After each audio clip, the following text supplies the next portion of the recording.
We got Haley and Ben. We'll start with Jack in the fourth row on your left. Hey, Andrew, what happened with Evan Phillips?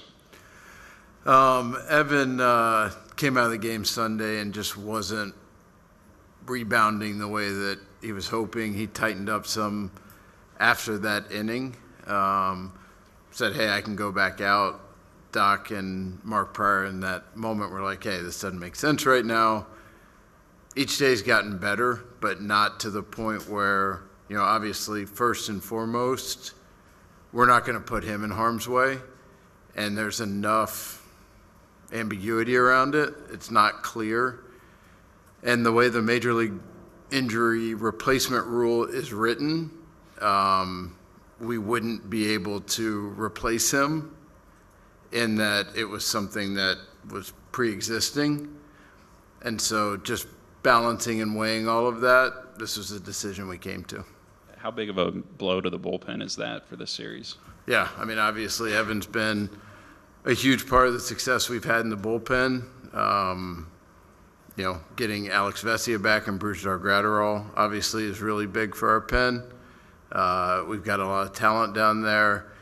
Even more than the talent of Evan, just the amount that he has poured into this, and it's hard for him not to be a part of this. And I know he's going to do everything he can with the guys in the pen to get them ready. But obviously, it's really disappointing. But all of us are focused on the guys that we've added back, the guys we have down there, and the impact they can have. And just to clarify, you couldn't take him off because it's something he's been dealing with before this series? Correct. We'll go to Kirsten up front here. Just quickly on Evan, yesterday when he spoke to the media, he was feeling pretty hopeful that he could be on this roster. Was it something that when he came in today, or just a conversation? No. Again, I wish there was a clear answer in this. There's not. And it's one of those things that until he really ramps it up and at any kind of intensity, we're not going to know. And at the end of the day, the chances of that resulting in either him compromising himself health-wise and actually creating a much bigger issue, or B, not being very effective, or all of those things, because it's not a new injury. And again, it's the way the rule is written right now. It's something that in the offseason, I'm sure that there will be more discussions around, because there are gray areas. I think avoiding teams circumventing roster rules to gain a competitive advantage couldn't be more supportive of.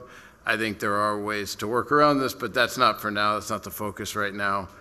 For us, it's about winning 4 games. You guys have talked about just the goals you put in this year. First, it was to win the NL West. Now that you've done that, you're now in the biggest goal you all had, to win the World Series. Just what does it mean to you, the hardships that this team has gone through, the adversity this year, to now finally, and how hard you all have worked to be in this position? Yeah, obviously this is the ultimate goal. We have small kind of stepping stone goals along the way. This is the ultimate goal. This, as we know, as everyone knows, it's hard to get here. And so for us, it's about enjoying it and, continuing to do the same things we have. We feel like coming into this with our pitching staff, our lineup, our defense, we are a really talented team. We're playing against a really talented team. I think it'll be a great series, and games are going to play out in ways we can't anticipate right now. But I know our guys will be ready, and it's a race to 4. Go to Kyle and then Fabian. Hey, Andrew. Proportionally, this year's roster is a little less homegrown than the 17, 18, 20 teams with Corey, Cody, Jock, Kenley, Julio on top of the guys who are still here. How would you say this team, with so many guys who coming from outside sources, kind of compare and contrast, the chemistry and makeup of this unit maybe compared to some of those previous ones? Yeah, over the last 6, 7, 8 years, we've been as aggressive as anyone making buy-side trades, and when you do that, you trade away some talent in your system. We still feel like we have a lot of talent in our system, which is a testament to our scouting group and our player development group, but this team is incredibly tight, and I think look, you're never going to find a World Series team, one of two teams up here, and say, yeah, its chemistry's not very good. But I do think it is something where this team has, dealt with some adversity this year, and we've been, punched a few times with various injuries. It's had some, little speed bump effect. But the way these guys have embraced the young guys that have come on, created an environment for them to thrive. We've thrown some guys in some spots in the playoffs that even 2 months ago, I would have said you were crazy if we were in that position. But just the way the veteran players have embraced this and welcomed different young new players and helped create that environment, I think is a meaningful part of why we're sitting here. Go to Fabian, then Ron.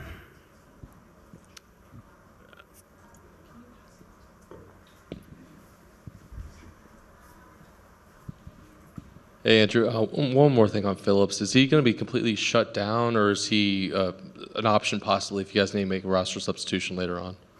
Yeah, he's not going to be shut down.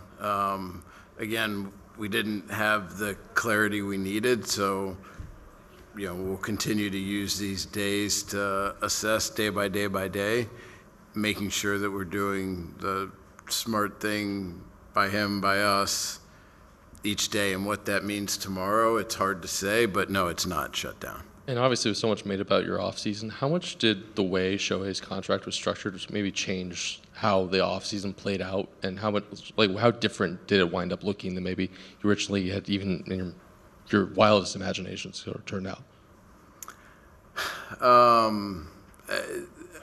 It obviously was really helpful, and as far as how my head space is just not there at all. It was important to him. He talked about how much he wants to win. I think we all jive very well on that point. And so when he presented that structure, it was, hey, will this allow you guys to be more aggressive? Yeah, definitely. So it did. As far as exactly how, what, it's hard to say. But I think, speaks to and really embodies just how much Shohei cares about winning. Go to Ron, then Tyler. Hey, looking ahead, you guys have a little over $2.5 million left open in the international signing bonus pool allocation. Have you kept that open for? Are you serious right now? Yes. That's really the question? Well, Interesting. we hear from a lot of other GMs wondering. This is the World Series, Ron. This is outrageous. You want to talk about our hitting philosophy and the player development? Seriously, this is not appropriate for right now. Thank you. Who else? We'll go to Tyler. That's outrageous. We'll go to Tyler. Ron, to your crazy. left. Ron, if you could pass the microphone.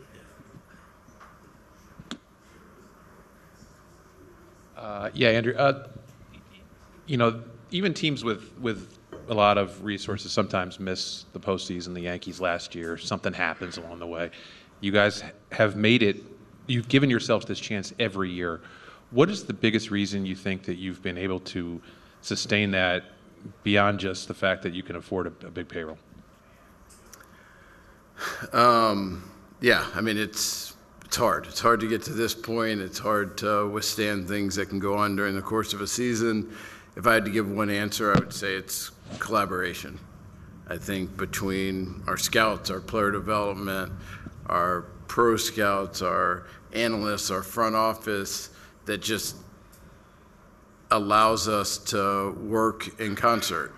What our player development staff is working on with guys as they come up to the major leagues, and the way our major league coaches are able to work with our minor league guys, the way our performance staff is able to tie in to what our pitching coaches or hitting coaches are doing, take that into the weight room and recovery. I think it is just how cohesive and collaborative we are as a group. We're not afraid to make mistakes. We make plenty of them, but collectively kind of learn from it. And it's something that we are very mindful. We've seen larger revenue teams in the past that have had a run of success and then fallen off a cliff and taken years and years to build back.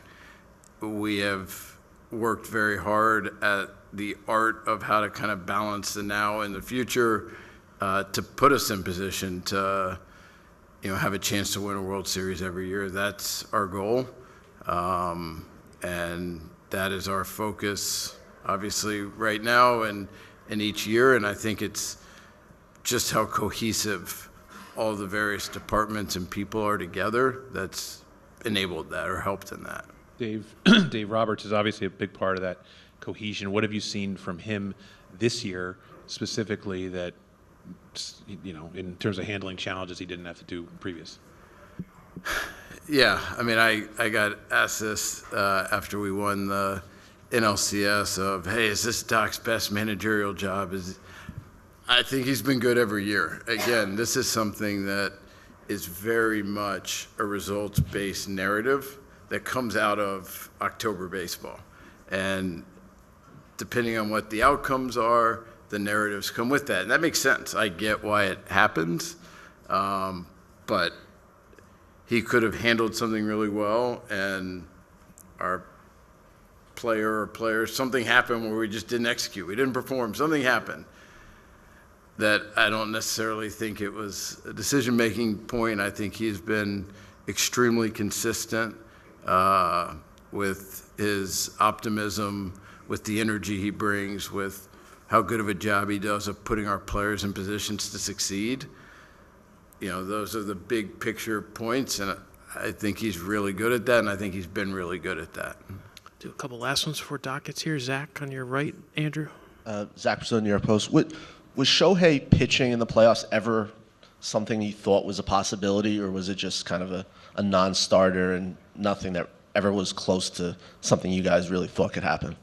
No, I mean, I would say it was not anything close, just with the timing of his surgery, with where we knew he would be kind of rehab-wise. It was never something that was really taken into account. I think the big thing for us was figuring out, because absent the baseball calendar and what's happening and us playing in October, that would have been the time in his rehab progression to start on live BPs, kind of like January for healthy pitchers who are getting ready for spring training.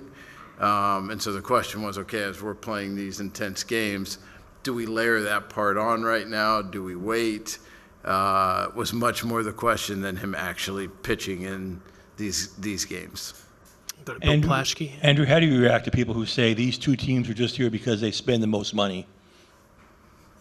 I mean, I don't get caught up in that very much. Payrolls don't decide the standings. Seedings going into the playoffs don't decide who wins the World Series. We've seen a lot of teams spend money and not do it well. I think there's unique challenges that each market has that makes it challenging and rewarding when you are successful. I don't spend much time on that, much more on doing everything I can to be a part of us creating something that we can win as many championships as we can, and we can look back. I said this, my ultimate kind of big picture goal is that when we are done, that we're able to look back and say, that was the golden era of Dodger baseball. And that is an incredibly high bar to even say that. That's where my focus is. Thank you. Go to Eric right next to you, Bill. Andrew, with Bruiser Graterol added, was that a rough call at all, given just how much time he's missed the last 4 weeks? No, I mean, he's healthy. He's been building back up. He's faced hitters. He's up to 97. He's bounced back well. Stuff's in a good place. No. Given his history, I'm sure that factored into it. But just all he's went through this year, how would you sort of describe how he's doing now? I guess compared to earlier. Yeah, I mean, he was ecstatic, over the moon to be on the roster. He's worked really hard to try to get back, and obviously this year to date has not gone the way any of us would have liked. But the fact that he has had the stuff and been able to bounce back like he has in this last week, gives us confidence that he's healthy. And when he's healthy, he is very additive and helpful to us winning baseball games. We'll take one last one. Jordan on your left, Andrew. Andrew, what are your earliest memories of Brent Honeywell, having drafted him in Tampa Bay? And what's it been like watching him contribute to this Dodgers team 10 years later? I think we need to go to HBO for my first encounter with Brent Honeywell. Had him at a pre-draft workout in 2014, and I'd heard about this guy who threw a screwball in our area guy. Really liked him and thought really good potential, sleeper pick.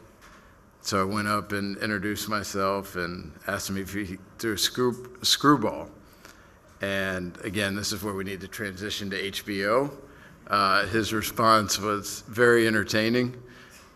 Digging into it more with him, even more entertaining.